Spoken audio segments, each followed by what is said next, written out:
Pemirsa, Timur Tengah kian memanas setelah pembunuhan pimpinan Hamas Ismail Haniyeh di Teheran, Iran pada Rabu lalu. Pimpinan tertinggi Iran, Ayatollah Ali Khomeini, bersumpah akan membalas perbuatan Israel. Dan sementara itu serangan Zionis di Timur Tengah kian membabi buta. Tak hanya meluluhlantahkan Gaza, Israel juga menyerang Lebanon dan Suriah. Atas serangan-serangan Israel, kelompok Hizbullah tidak tinggal diam. Pada Sabtu malam, pemirsa, Hizbullah kembali menembakkan puluhan roket ke arah Tel Aviv. Setelah sebelumnya, Komandan Senior Hizbullah, Fuad Shukr, dibunuh Israel. Amerika sebagai sekutu Israel pun bergerak.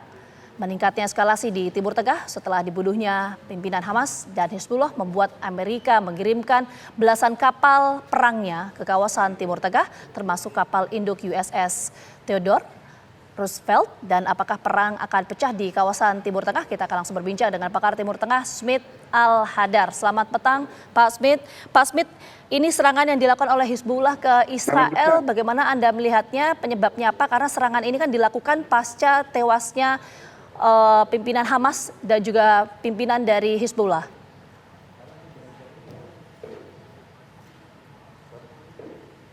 Pak Smith? Ya, ini masih merupakan serangan-serangan yang serangan-serangan yang sudah terjadi sebelumnya. Serangan terkoordinasi untuk membalas pembunuhan terhadap Ismail Haniyeh, kepala Biro Politik Hamas, dan Fuad Shukr, Komandan Senior Hizbullah, itu akan terjadi pada waktu dekat mendatang, mungkin besok. Jadi sekarang yang terjadi sekarang ini, serangan Hizbullah ke Israel, ke Tel Aviv, bukan merupakan serangan yang dijanjikan untuk menghukum Israel secara keras. Serangan yang akan terjadi nanti dari Iran dan proksi-proksinya di Irak, Suriah, Lebanon, Palestina, dan Yaman, itu akan terjadi dalam waktu dekat ini kalau perang Hamas tidak diproklamasikan oleh Israel untuk dihentikan segera, secepatnya dalam beberapa jam ke depan, karena ada kemungkinan serangan besar yang terkoordinasi itu akan terjadi pihak-pihak intelijen yang bisa kita percaya. Dan serangan balasan Iran atas kematian Haniyeh dan Shukr ini, itu akan berbeda dengan saling serang antara Israel dan antara Israel dengan Iran pada April lalu, setelah Israel menyerang konsulat Iran di Damaskus yang membunuh 2 jenderalnya.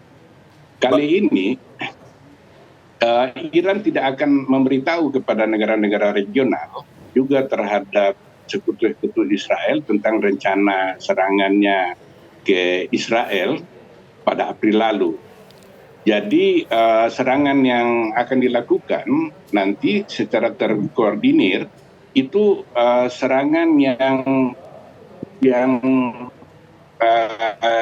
cukup mematikan dan dikhawatirkan akan membakar Timur Tengah secara keseluruhan.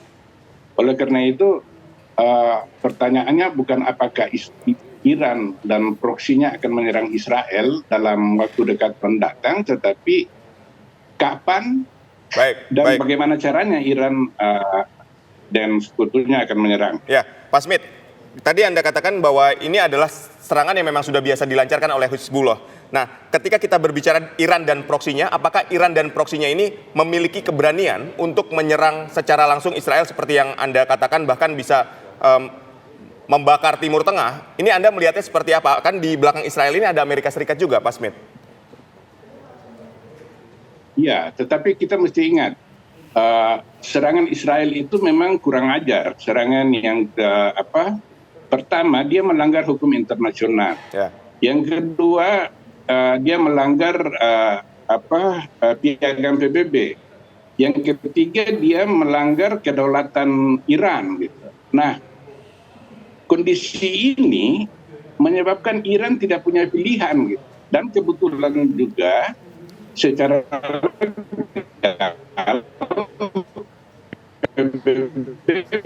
membenarkan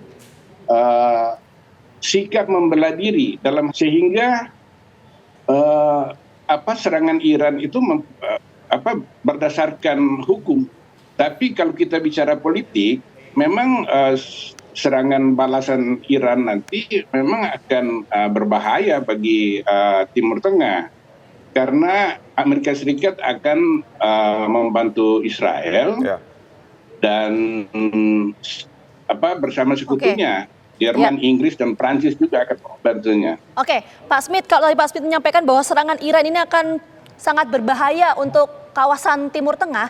Jadi apakah eskalasi serangan Iran terhadap Israel ini akan meningkat dalam waktu dekat atau gimana? Iya, karena ruang atau waktu diplomasi itu sangat sempit sekarang ini.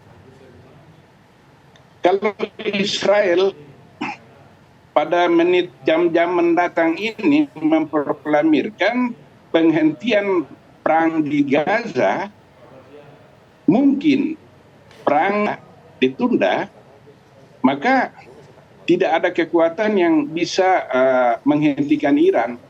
Karena pemimpin tertinggi Iran itu Ayatullah Ali Khamenei sudah memberi rekomendasi kepada Korps Garda Revolusi Iran untuk menyerang Israel, menyerang secara keras.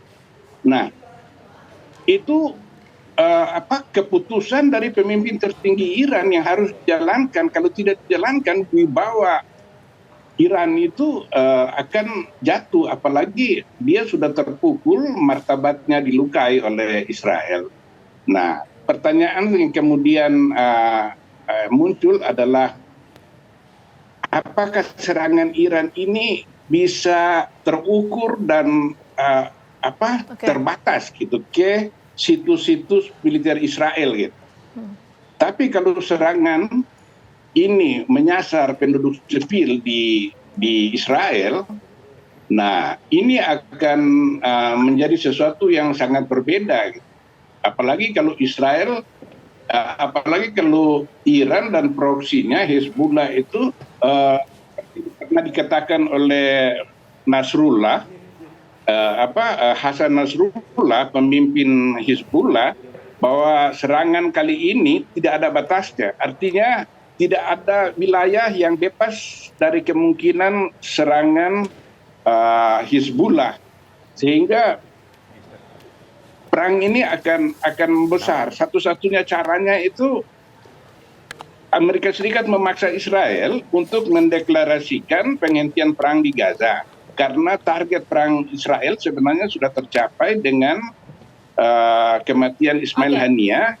Dan sebenarnya pada tanggal 13 Juli lalu juga Israel telah membunuh Muhammad Deif. Baik, Pak Smith. Muhammad Deif itu komandan Brigade Al-Qassam. Oke, Pak Smith, jadi nanti kita akan tunggu ya bagaimana sikap dari Iran, karena sikap dari Iran ini akan punya pengaruh besar terhadap kawasan Timur Tengah. Sekali lagi terima kasih atas waktunya sudah bergabung bersama kami di Karo Petang. Sehat selalu.